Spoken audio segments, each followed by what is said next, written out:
এই মেয়েটার উচিত কি হয়ে গেছে, মাসিক বন্ধ হয়ে গেছে, 15 মিনিট টাইম আছে, তাহলে আপনাদের ভাষায় 2 মিনিট টাইম থাকলেও কি হবে, 1 রাকাত সালাত হবে, সালাত পড়তে হবে। গোসল করে ফেলেছেন,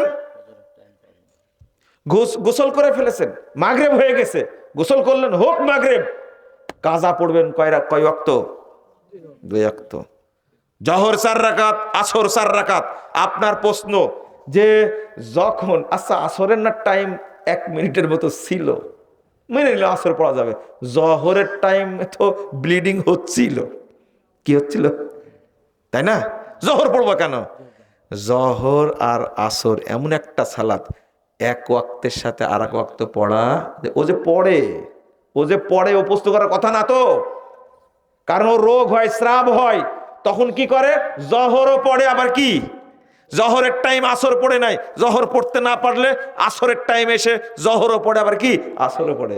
এটাও তো তোমার সমস্যা, জহর আসর দুইটাই কি পড়া লাগবে। আপনি বুঝলেন না মনে হয়, তাই না?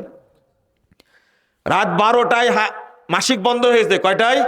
রাত 12টায় মাসিক বন্ধ হয়ে গেছে, 3টায় বন্ধ হয়ে গেছে, বুঝতে পারছে ওহো মাসিক কি হয়েছে, বন্ধ হয়ে গেছে। ফজরের ওয়াক্ত হওয়ার আগেই মাসিক বন্ধ হয়ে গেছে রাত্রিতে। এখন কি করবে বলেন তো, কি পড়বে? আপনি মনে বুঝলেন না, মাগরিবও পড়তে হবে, এশাও পড়তে হবে, গোসল করার পরে ফজর হয়ে যাক, মাগরিব এশা পড়ার পরে তারপরে কি পড়বেন? এই হাদিস মহিলারা জানে ওর দ্বারা বরকত নাজিল হবে, তাই না?